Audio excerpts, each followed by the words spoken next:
Siamo tornati in studio, continuiamo con la politica, abbiamo qui con noi Marino Zorzato, vicepresidente della Regione Veneto, ma uomo di punta, vorremmo dire, del nuovo centrodestra, in Regione Veneto ma anche a livello nazionale. Ma dai, stiamo in Veneto, è più bello. Subito una domanda, la suddivisione tra forzitalisti e nuovo centrodestristi in Regione Veneto si è delineata negli ultimi giorni. Alcune figure di assessori o anche di consiglieri che erano rimasti un po' in una situazione di limbo hanno preso finalmente posizione. Come mai? Ma credo che la chiarezza faccia bene a tutti. Anche nel centrodestra più ampio, e noi che riteniamo di essere il nuovo, credo che dopo un ragionare di 2 mesi faccia bene a tutti. Il dubbio che in qualche modo ci resta ancora è che da questi movimenti sia consolidato il nuovo centrodestra con un gruppo di 6 amici in regione. Vi aspettavate di essere un numero più nutrito? Quando ci fu la spaccatura di Alfano con Berlusconi abbiamo avuto la sensazione proprio da giornalisti che insomma, frequentano sia Palazzo Balbi che Palazzo Ferrofini che la vostra compagine potesse essere più nutrita in regione. Una sensazione, perché i forzisti erano la Padrina, altri nomi ben definiti, e adesso improvvisamente tanti sono diventati forzisti o hanno deciso di essere forzisti, che magari per la loro storia politica era abbastanza naturale che rimanessero con il Cavaliere. Non lo so, credo il contrario. Paradossalmente vedo il contrario. Le 2 domande che pongo nascono da oggi 3 gruppi di fatto. 2 gruppi di Forza Italia e un gruppo del nuovo centrodestra. E già questa è una domanda, perché 2 gruppi? Perché se mi rifaccio allo stesso partito nazionale, le stesse idee, tengo 2 gruppi, forse tengo famiglia, non lo so, ma chiediamolo pure a loro. Ma soprattutto chi in qualche modo oggi si rifà alla Forza Italia del 94, nel 94 non era in Forza Italia, perché il gruppo che è nato è il gruppo di ex amici di AN che hanno rifatto gruppo attorno a se stessi, con molto rispetto, ma tra loro e Forza Italia c'è un percorso di 15 anni in cui, anzi, la pensavano in modo molto diverso. E sono entrati nel Popolo di Libertà con le quote, quindi rappresentavano una quota del 30% di ex AN. E d'altra parte i primi nostri amici che sono andati in Forza Italia sono quelli che non hanno votato nel 94.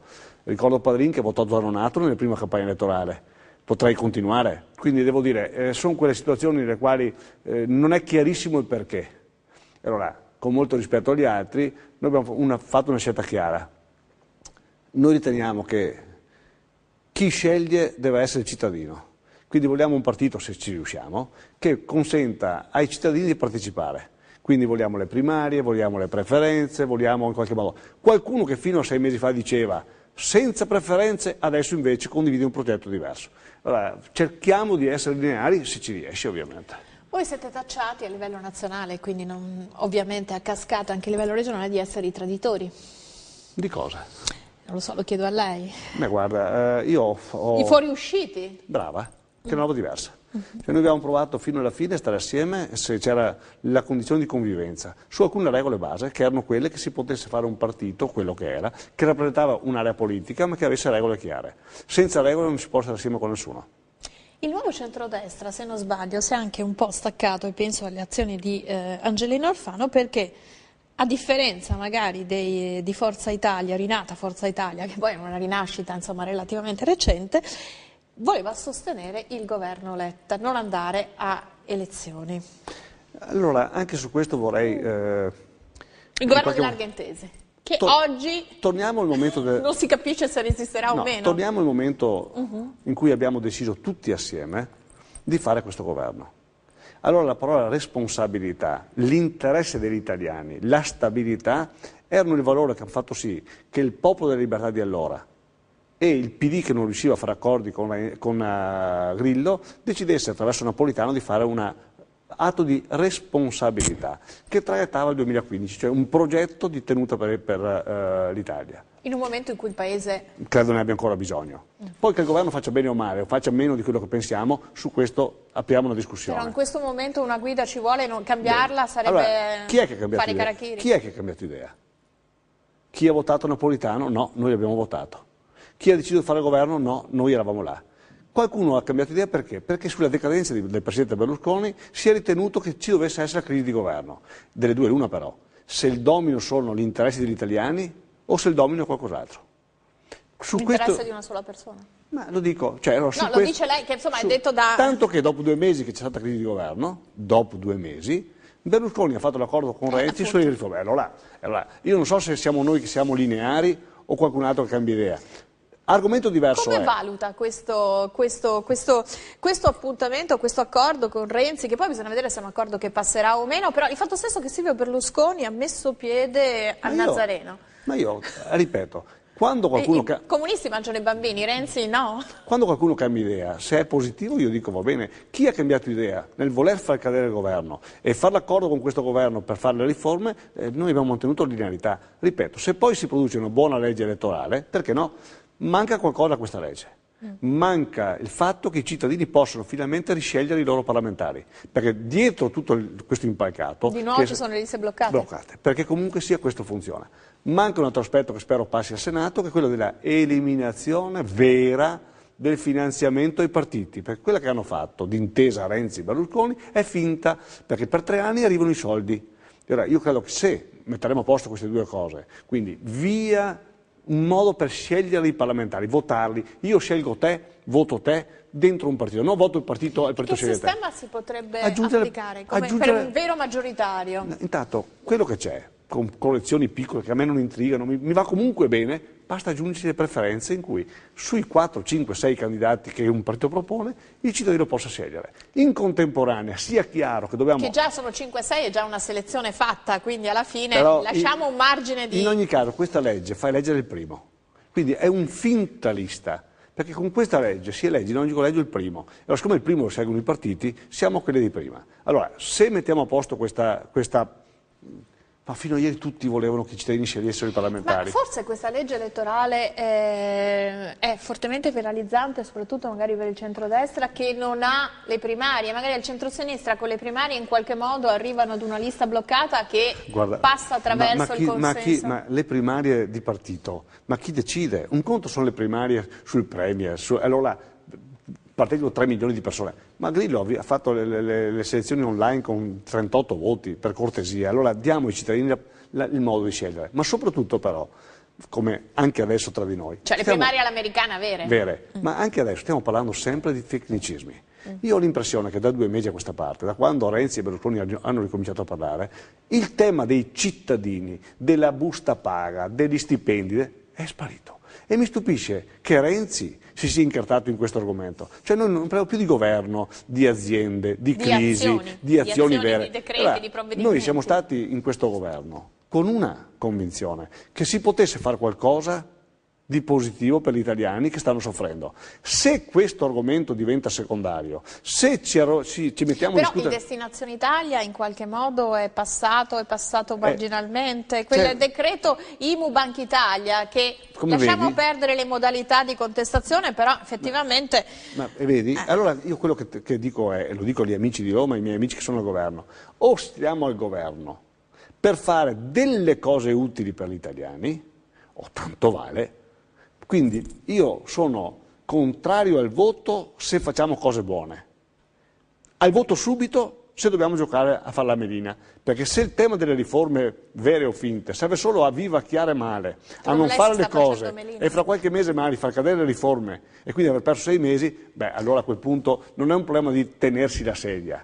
Meglio mettere in gioco la propria sedia nell'interesse degli italiani. In questo momento stanno facendo melina? Assolutamente sì.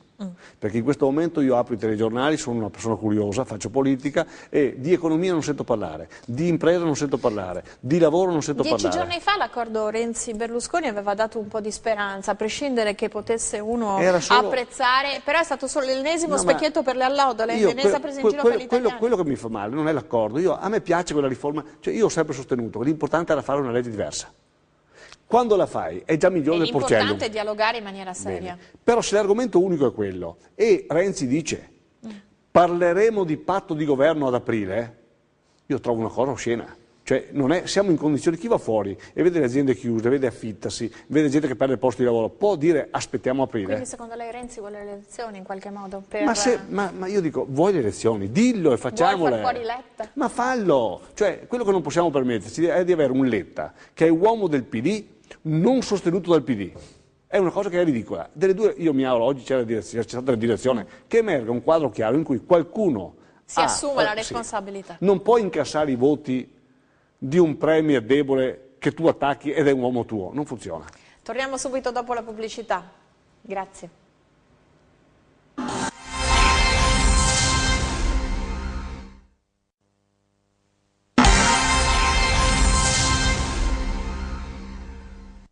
Siamo tornati in studio con Marino Zorzato, vicepresidente della Regione Veneto, ma l'occasione è ghiotta perché è uomo del nuovo centrodestra, quindi vogliamo capire le dinamiche di quello che sta succedendo al governo. Uomo di Angelino Alfano, che cosa può succedere? Supponiamo appunto, non si capisce che cosa succederà per il nostro governo. Sicuramente bisogna fare la legge elettorale perché non si può andare al voto, ma non è detto che non si vada al voto a maggio oppure in autunno. La posizione del nuovo centrodestra in tutto questo caos, mi pare un domani ritornerà, cioè, come si propone? Allora, perché non credo che Alfano abbia una gran simpatia per Renzi. Ma guardi, intanto credo che sia importante notare che ci stiamo poco impegnando sul piano formale sulle riforme intese come legge elettorale. A noi ci va bene che venga cambiata questa legge, che venga fatta una legge seria, la più seria possibile, sappiamo che è di mediazione. È stato detto un mese. Che venga fatta, vorremmo le preferenze per scegliere i candidati, punto. Però abbiamo detto che non vogliamo morire di tattica e di riforme che poi tutto sommato sono fuffa, perché anche quella del Senato di cui si parla, per farla ci vuole 1 anno e mezzo. E ho delle due l'una, non mettiamoci a raccontarci le bugie, oppure quella delle province tanto decantata è una finzione, perché se io devo cambiare le province, quindi tutto come prima, e fare 25 città metropolitane, con tutte, allora se il tema è che ci raccontiamo bugie, è meglio dire ai cittadini che ci stiamo raccontando bugie. Noi vorremmo che in questa piccola stagione 2 o 3 cose restassero in agenda. Uno, se è vero che parliamo di costi della politica, via il finanziamento pubblico dei partiti. Chi può lo fa con un volontariato. 2, qualcosa di serio, almeno 2 cose noi chiediamo in questo patto di governo, 2 semplici. 1, per i comuni, che vuol dire per l'impresa, via al patto di stabilità per gli investimenti, non siamo di quelli che dicono via tutto, non ce la facciamo. In questo momento in cui il Veneto di nuovo è vessato dall'alluvione con milioni di danni, si potrà avere una deroga secondo lei? Io credo che sia necessario averla. Allora, via il patto di stabilità per gli investimenti, per i comuni e soprattutto possibilità di spendere soldi per tutto ciò che è ambientale. La dichiarazione del stato di calamità naturale? Era il minimo che potevamo fare. Ma porterà dei soldi immediati o anche lì un iter, una pratica come sempre, che si perde nei meandri? Mamma santa, la burocrazia. Intanto noi dobbiamo fare la nostra parte, chiedere allo Stato di avere attenzione per noi e noi fare quello che si deve fare da domani mattina. Abbiamo già subito fatto come Giunta un finanziamento immediato per le emergenze immediate. Siamo col bilancio in discussione in Consiglio regionale, mi auguro e credo che dovremo capire che non è più una cosa che forse succederà, sta succedendo e quindi credo che le risorse possibili vanno spostate da spese che sono pur utili, pur importanti, ma l'ambiente è priorità, perché credo che quando vedi famiglie e case sott'acqua, quando vedi aziende che hanno difficoltà, e succede a ripetizione, il problema non è che possiamo aspettare i 2 miliardi di euro che servono per mettere il Veneto a regime. Dobbiamo cominciare a spendere i nostri 20, 10, 30 milioni di euro dove serve per mettere in sicurezza quello che possiamo fare. Martina, alla Fiera Agricola ha annunciato 1.600 milioni proprio di investimento per il dissesto idrogeologico per tutto il territorio nazionale. Che parte ci sarà per il Veneto secondo lei? Allora, il problema non è che parte ci sarà. Io sono abituato a dire sulla nostra parte, quella che otterremo litigando, noi dobbiamo spendere bene. Abbiamo cominciato a spendere bene, devo dire per onestà che questa calamità che ci è avvenuta c'è stata più acqua. Appunto, qualcuno ha detto gli lavori sono stati fatti, però Bovolente è andata sotto, i canali hanno retto gli argini grazie ai lavori che ci sono stati. Il Veneto ha sofferto molto, sta soffrendo molto e dobbiamo essere vicini ai nostri cittadini. Rispetto a 2 o 3 anni fa c'è stata più acqua e nessun argine si è rotto, perché tutti quelli che abbiamo sistemato hanno tenuto. Quindi, e all'epoca non c'era l'emergenza neve. Sì. L'altra volta si sono rotti gli argini, questa volta no. Questa volta abbiamo un danno di montagna e di pianura e abbiamo subito frane e dissesti. È ovvio che contro le frane e i dissesti hai solo da mettere a posto e mettere in ordine. Credo che quello che conta è: abbiamo 3.000 uomini che sono in campagna volontari, quindi devo dire che, come sempre il Veneto, quando ci sono queste situazioni, si mobilita. Quanto avete già speso proprio per l'immediato, per l'emergenza? Beh, adesso è difficile far cifre, quello che dico è che noi abbiamo speso quasi 200-300 milioni di euro in questi anni sull'ambiente, forse di più. 165 interventi, se non sbaglio, dal 2010. Enormi interventi. Alcuni però sono, sai, gli interventi di minima sono facili da far subito, no? Il rinforzo di una sponda, un argine. Quando parli di casse di espansione di milioni di metri cubi, nel 2015 sono previste il completamento di 2 grandi invasi, fatti quelli, ma per farli ci vogliono 3-4 anni, dopo 80 anni del niente, perché sai, non è che noi possiamo farci carico di 80 anni di niente o di 400 anni gli ultimi canali. Quindi nel 15 sono già previsti i lavori, ne finiremo 2 importanti, che rispetto anche a questi eventi ci aiuteranno molto. Forse lei non è la persona più indicata, però in questi giorni di emergenza sono arrivate un po' di voci dissonanti da parte dei consorzi di bonifica, soprattutto l'Alta Pianura Veneta, che insomma non hanno condiviso l'indicazione della Regione Veneto di non mettere in funzione le idrovore quando la portata dei fiumi era al limite, e quindi in questo modo si sono allagate le campagne, qualcuno ha detto per salvare la città, no? La solita vecchia, e le campagne hanno avuto dei notevoli danni. Perché aggiungere polemiche sulle polemiche? Quello che conta è che in momenti come questi dovremmo arrivare, ancora di più che oggi, a un coordinamento con qualcuno che decide per gli altri. Perché qualcuno che decide può sbagliare o indovinare, ma ha un quadro complessivo. Quando invece, perché ognuno ha ragione. C'è chi decide che si salva il quartiere e chi decide che salviamo invece la campagna. Però morso tua vita mea non può funzionare. No, ci vuole qualcuno che sceglie e che decide qual è il danno minore. E il danno minore è un qualcosa che vuol dire responsabilità. Non può essere un consorzio litiga con un genio o un genio litiga con un sindaco. Siccome capita nelle emergenze, in momenti difficili può capitare, perché il perfetto non c'è mai in 3 ore. No, poi bisogna tenere sotto evidenza una cosa, che quando si tratta di campagne c'è una densità abitativa, per quanto intensa, minore rispetto alle città, e quindi anche una salvaguardia delle vite umane. Io credo che su questo chi ha responsabilità deve saperlo. Poi, come capita spesso, siamo uomini, siamo persone che hanno anche delle loro idee. Quando ti confronti su delle scelte da fare è evidente che si può contrapporre anche qualche idea diversa, ma aspettiamo i 20 centimetri. Allora io dico, c'è stata anche qualche situazione in cui qualche incompressione c'è stata, ma il sistema del volontariato, il sistema della rete, il sistema funziona. Dopodiché è inutile andare in un quartiere allagato e spiegare queste robe. Cioè, credo che ognuno di noi fosse in quel posto sarebbe arrabbiato, ha motivo per esserlo, non riesce a capire perché succede. E allora su questo, comprensione e vicinanza, i sindaci che sono nel territorio vanno premiati per la loro sofferenza, e la Regione si fa carico anche delle colpe che non ha, pur di dimostrare che c'è qualcuno che è responsabile, perché è un momento difficile. D'altra parte, quello che è successo 2 anni fa e oggi non era più successo. 10 gradi di temperatura in questa stagione non è mai successo. La montagna che sta in qualche modo manda giù, la neve si scioglie. 300 volte la quantità d'acqua. Non è mai successo, ci sono delle cose strane, e tutto sommato, e ripeto, pur avendo massimo rispetto delle persone sfortunate che ci sono, il sistema ha tenuto in difficoltà, perché abbiamo ormai le campagne che sono completamente zuppe d'acqua, gli argini sono zuppi d'acqua. Tra l'altro nei prossimi giorni è previsto ancora pioggia, speriamo che non sia tale da creare danni. Abbiamo visto dei danni su delle strade che non venivano da 50 anni. Terremoti. Sì, sembrano dei terremoti. È il sistema che sta collassando, perché è troppa acqua.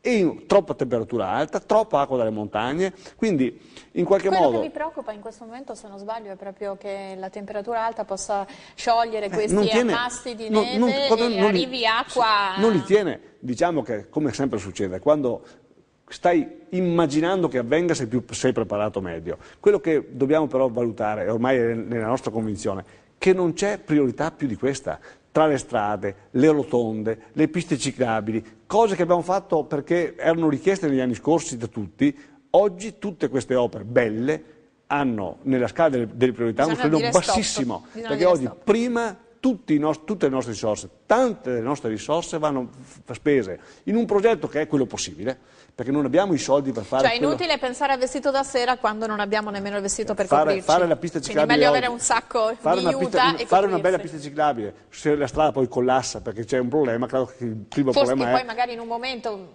aggiungere ulteriore cemento laddove. Ecco, fra l'altro noi stiamo lavorando anche per levare cemento, levare zone industriali, cioè è un progetto complesso, difficile, francamente proprio forse. Ridisegnare il piano territoriale, che è una sua una sua competenza. Quindi siamo capitati nella voglia di fare in un momento difficile, però è qua che ti giochi la tua capacità. A proposito di ridisegnare il paesaggio, parliamo della montagna che si sente spesso abbandonata, il blackout del 26 dicembre di Cortina, nevicata eccezionale, un po' è stato imputato insomma alla gestione di Enel piuttosto che di Terna, però anche lì il cambio degli elettrodotti, perché tutte le opere infrastrutturali vanno anche a impattare con le resistenze di chi vive in un territorio, no? Che teme che la sostituzione di un sistema con un altro possa essere devastante, in realtà può essere invece, come diceva lei, stiamo anche togliendo cemento, magari si tolgono anche. Allora, anche in questo caso tutti hanno la soluzione perfetta. 40 cm di neve bagnata può sembrare una quantità enorme o una piccola cosa rispetto ai 4 metri di adesso che non hanno fatto gli stessi danni, no? Allora le cose vanno valutate per quelle che sono. Certamente noi abbiamo deciso di fare 3 linee. Aprire un contenzioso con Terna e con Enel, perché vogliamo capire se hanno colpe, contemporaneamente dichiarare lo stato di calamità, perché in ogni caso dobbiamo capire che non vorrei che capitasse fra 6 mesi e non l'abbiamo fatto. È ovvio che, come si nota, sono fattori non prevedibili. Qualcuno non ha fatto pulizia lungo i tracciati delle linee, andiamo a verificarlo, ma è evidente che, come sempre succede, quando succede tutti avevano la sensazione di sapere tutto il giorno prima, ma il giorno prima nessuno te l'ha detto. E allora vuol dire che c'è anche la fatalità, c'è anche la difficoltà. Quello che conta è, un conto è sbagliare, è diabolico perseverare. Allora io insisto, il tema dell'ambiente, il tema della protezione dei cittadini dagli eventi deve essere la nostra priorità. Impegnarsi nella rimessa a sistema del territorio, una priorità che può offrire anche occasioni di lavoro, insomma sì. Lei è in primo piano anche per il piano casa, no? Adesso si è trovata una quadra dopo l'incontro con il Presidente del Consiglio a proposito di questioni risolte, oppure con i sindaci è pace fatta? Hanno questo potere decisionale oppure no? Come fare a rispondere a 2 esigenze di sviluppo?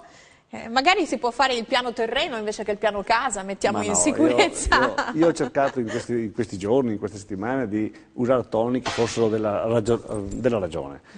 Ho cercato di non fare polemiche, qualche volta mi è scivolata che la polemica è normale quando viene in qualche modo pressato, però devo dire che quando una legge ha prodotto, non perché lo dice la Regione Veneto, ma lo dicono le categorie economiche, 7.000 aziende non chiuse, 7.000 aziende artigianali non chiuse e 11.000 posti di lavoro garantiti, vuol dire 11.000 famiglie che stanno vivendo su questa legge, credo che tutti dobbiamo cominciare a domandarci se possiamo in qualche modo limitarla e far danni, perché oggi il valore del posto di lavoro credo sia un qualcosa sul quale tutti devono riflettere prima di fare i sofisti o i perfetti.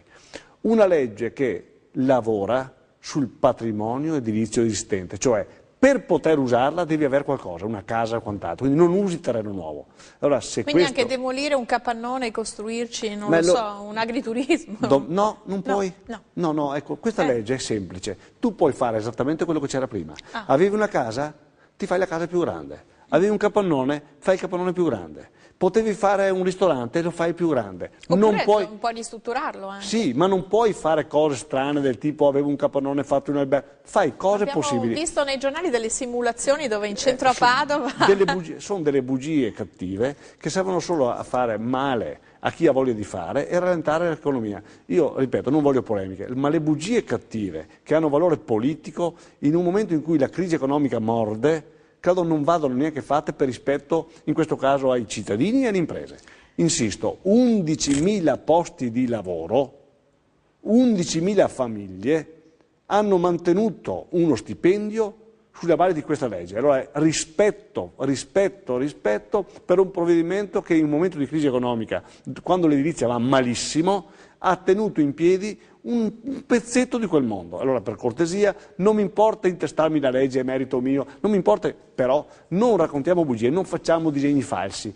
Io ho chiesto, ci sono 60.000 case in Veneto già, portatevi le fotografie di un cattivo intervento, perché tra 60.000 interventi ce ne sono 10 di brutti, 20 di brutti, ma se 59.920 o 50 sono buoni, ci vuole rispetto per una buona cosa per il Veneto. I sindaci hanno potere comunque decisionale, l'hanno sempre avuto. I sindaci potevano, nei loro piani, vincolare quello che volevano, e il vincolato non si toccava. I sindaci possono domani, con le procedure ordinarie, cioè quelle corrette della partecipazione, vincolare se c'è qualcosa. L'importante è vincolare quello che merita. Io faccio sempre l'esempio banale. Se uno è in un centro storico, si dice così, no? E c'è un bel palazzetto del 600, e una bella casa Liberty del 1920, e in mezzo c'è una catapecchia degli anni 70, dove il sindaco ha dichiarato già nel suo piano che si può demolire e ricostruire. E perché non farla al piano casa? Me lo si spieghi. Lei diceva le bugie fanno male, le polemiche fanno male, quello che abbiamo visto in Parlamento, no? Questo, fa malissimo. Ecco, perché è una mancanza delle regole, dell'educazione politica, a prescindere da quello che si vuole comunicare. Qua il tema non è se uno ha torto o ragione, o se le motivazioni che adducono gli uni e gli altri sono giuste o sbagliate. Ognuno ha le sue idee e fa le sue battaglie. Alcune battaglie sono battaglie serie. Ma la ghigliottina è uno strumento che forse, visto che lei è molto pacato, insomma, anche per... Non si è mai applicata. Quindi francamente un po' la domanda era: conveniva la ghigliottina o conveniva far decadere il decreto e poi fare il pezzo che riguardava solo l'IMU per non fare quello di Banca Italia? Non lo so. È sintomo di un nervosismo di tutte le parti. Cioè, invece di pensare che si può fare la battaglia politica, ma c'è un momento in cui il cittadino viene prima della battaglia politica, sapendo che abbiamo idee diverse. Abbiamo tutti, mi ci metto in mezzo, ho perso un po' la testa. Cioè abbiamo dimenticato che con questa crisi economica o mettiamo al centro, al di là delle solide, il cittadino e i problemi, e ci mettiamo noi un po' indietro. E allora se noi avessimo il coraggio di metterci un po' indietro e di lavorare un po' di più nell'interesse complessivo, forse matureremo un po' di rispetto che oggi la gente non ha nei nostri confronti. Forse le liste bloccate vanno anche in questa direzione, nel salvaguardare i posti di qualcuno che non sta brillando proprio per il comportamento. Guardi, io non so, perché si può usare bene o male la lista bloccata, perché si possono mettere brave persone o cattive persone. Però siccome non sai mai chi le mette e perché le mette, forse le preferenze, insisto, il modo che il cittadino scelga, almeno potrà dire: ho scelto quello là, ho sbagliato a sceglierlo, ma la colpa è mia.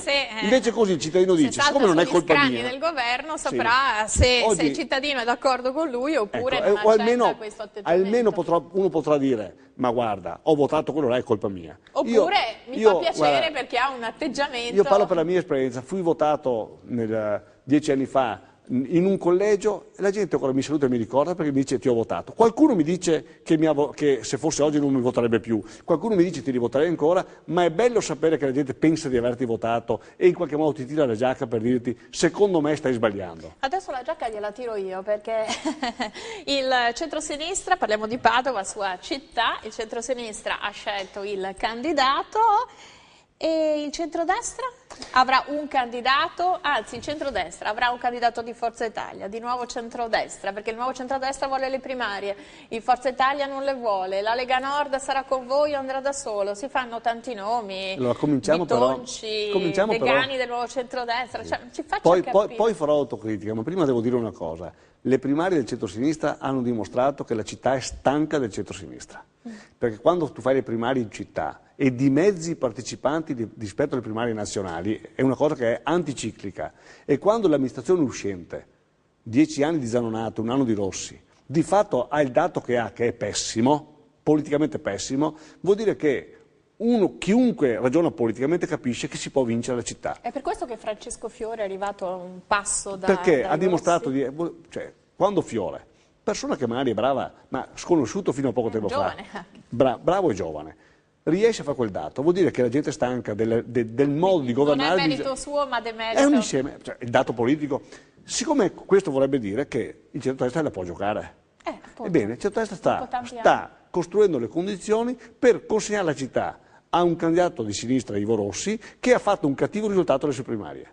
Perché? Perché stiamo in qualche modo facendo troppa confusione. Allora, per superare la confusione ci sono due possibilità. Una, o dal cilindro salta fuori il candidato straordinario, che mette d'accordo tutti, ma non riesco a vedere una figura, ecco, che mi unisca. Io ho chiesto in giro se qualcuno ha qualche idea, no, ed è un'ipotesi. L'altra è, bisogna che i cittadini scelgano. Perché chiunque tu imponi, se non è straordinario a prescindere, verrà dagli altri considerato non vincente. E andare con 3 candidati? È una pazzia. Ma qual è l'unico modo? Chiamale primarie, chiamale le partecipazioni. Un modo che i cittadini possono dire, io tra questi 5 candidati che si sono proposti ho individuato in te il migliore. È l'unico modo per convincere la città. Ma le elezioni sono tra pochi mesi. Il tempo c'è sempre.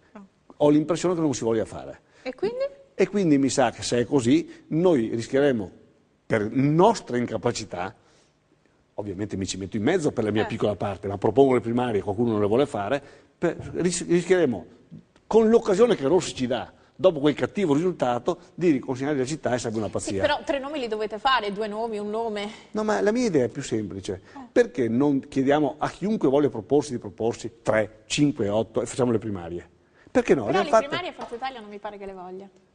Questo è un problema. Lega Nord ha detto che è Massimo Bitonci, questo vuol dire che stiamo andando verso il suicidio. Anche se lei ha la stessa posizione di Flavio Tosi, che dice se il centrodestra non si compatta, appunto, andrà verso il suicidio. Ma allora qualcuno però, chi non vuole le primarie e chi non tira fuori dal cilindro il mega candidato deve assumersi anche la responsabilità. Ma lei ha un nome per questo mega candidato? No, non io... Non ha un pensiero su nessuno? Quando avevo responsabilità mi sono assunto il ruolo. Non tocca a me in questo momento, fra l'altro, credo che i cittadini devono fare la loro parte, ma sono preoccupato. Non vorrei che puntassimo a perdere, quasi a dire l'altra volta abbiamo perso e quindi... in un'occasione in cui la partita è aperta, più di altre circostanze. Con il dato di quelle, cioè, credo che il dato di Rossi, il dato del PD di Padova dimostri che non è aperta, è apertissima. Ma se fate autogol per le solite forme di individualismo? Ma lei mi diceva prima che Forza Italia non sta dicendo come la pensa e quindi questa domanda al prossimo ospite di Forza Italia sì. la faccia.